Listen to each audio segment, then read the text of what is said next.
Now, what you didn't want to do was try to slam dunk them in that time period, because every single one, 9 out of 10 will walk in and say, the magic words, I'm just lucky. Now, the pro would understand that's for real. Now, what would the pro do? What would be your objective to accomplish relative to this piece of the sales transaction? What would you want to do in that brief period of time? Find out what they're looking for so you can help them find it. And help them find it when? When they come back. You follow me? To get the relationship going immediately so that they will come back that evening and that weekend and purchase from it. So you have to know this. See, this is the same thing in your marketplace. You've got to know what are the needs and wants of the consumer in my marketplace, and they vary. I mean, I just love the model of Generation X, Y. I'm a senior citizen. I got an art card. I'm the true senior who my wife, I'm one of the lucky ones. I got a young one who gets so mad when I go to the theater and buy 2 senior tickets. Quickly, he's going to say $4. No, I'm telling you. I think I told you before. True story was Joe Corsano, my lucky one. He said to her one night, he says, let me ask you a question, Linda.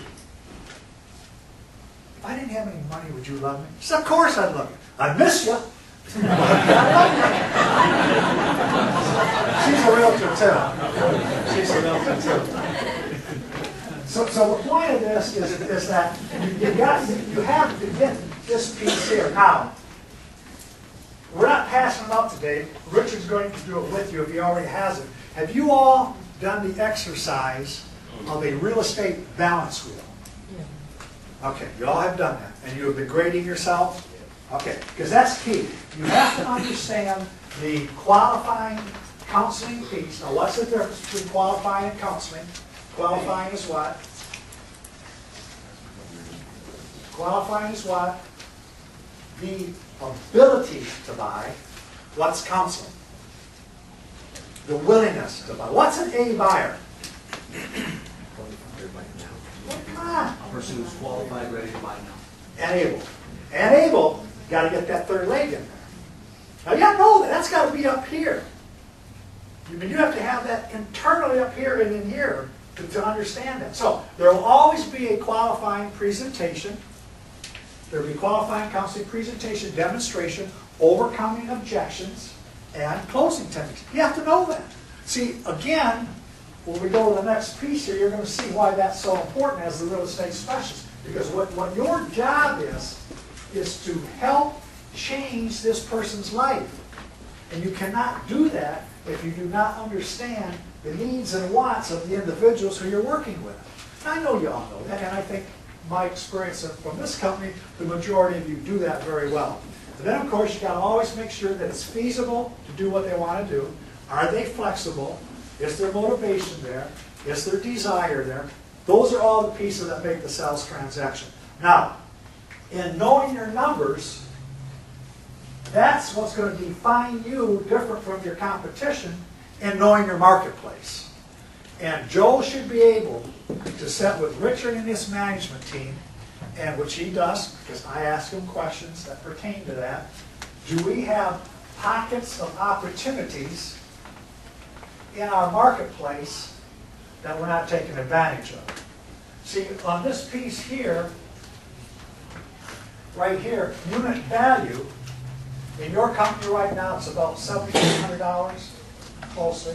Now, you can only increase revenue in any business by one of 3 ways, or all of them. Is you increase the price of the unit you sell. You sell more of what you sell to the customer, and you find new customers. There isn't any other way. That's the way business works. So when you sit down and Richard takes you through the process of doing your 2010 business plan, you need to pay very, very close attention to this. Where in my marketplace are there opportunities I'm missing? And that's one of the mistakes that we talked about. Now, you look here, you have a real estate specialist job description.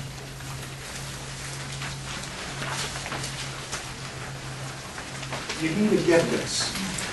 Now, the part that I want you to really get on this is the first part, the second part, the results, and the key actions to make it all happen. Now, I'm going to read this to you. To assist people in listing, selling, and rental of property. To perform duties such as study and preview property listings, counsel qualified prospective clients, accompany clients to property sites, discuss conditions of sale, and draw up real estate agreements for listings of property and representation of buyers acquiring property. Here's the piece, the word you need to underscore. Study. Most of us, and again I say that generically, anything that just frustrates me endlessly is to see real estate salespeople become taxi cab drivers. You might as well sometimes just say, why don't you bring your grocery list? I'll stop the grocery store and do your job. Because you don't qualify, you don't counsel, you're not studying the marketplace to say, yeah, how many of you truthfully, on average, preview 1 or 2 or 3 new listings in your defined marketplace every week? That's usually the answer. Now, let me ask you this. If you were in a social situation and had opportunity to do that, do you think it would be advantageous for you to know what's on the market, what it looks like, what its price is, relative not knowing? Do you think that would be advantageous? Have you ever been in a social situation or a conversational situation where someone brought up that they might be interested in a property in a specific area? Have you ever had that happen? How many of us have been in this business over 5 years? Have you ever had that happen to anyone? Raise your hand. I want to see for real. Have you ever had anyone do that? Now, is it advantageous for you to say, really? A 3-bedroom, 2-bath just came on the market overnight. Would that be advantageous? Yes. Now, how would you know that? You gotta go find out. It's asking on the market. I'll share it with Joe. In a retail business, our management team, every single morning, 7 o'clock, had to go to a central warehouse, what we call walk the aisles. Why did they do that, do you think? Thank you very much. To know the inventory. So when John Jones walked in back in the days of the 60s with color television sets were $1,400, $1,500, like plasmas are $3,000 a day, someone could say, the wife could say, well, no, I need it in mahogany. This is in maple. And the salesperson says, yeah, we got it right in the warehouse. So this morning, have that to you this afternoon. See, that's the difference knowing your inventory. That's why that's so important. That's why real estate companies and real estate people fail, because they don't know the marketplace. They don't know the consumer who is buying in the marketplace. Now, the cash reserve we'll get to in a minute. Look here at key results. Now get this. This is you. To close a specific number of transactions that will fulfill the financial goals of the real estate specialist and contribute to the total number of transactions needed to meet the company's objective. To get customers, keep customers, grow the defined market share profitably, and here's the major part about that. Joe's job is to put the ladder against the wall, his vision of where this company's going.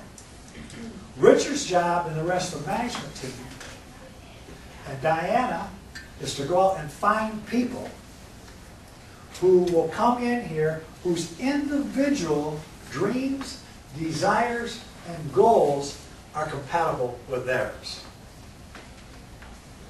Right people on the right bus. Get the wrong people off the right bus. You with me? Now, does that make sense? See, that's what they do. They look, and that's why you're blessed, because you were chosen. Now, they are blessed because you're here.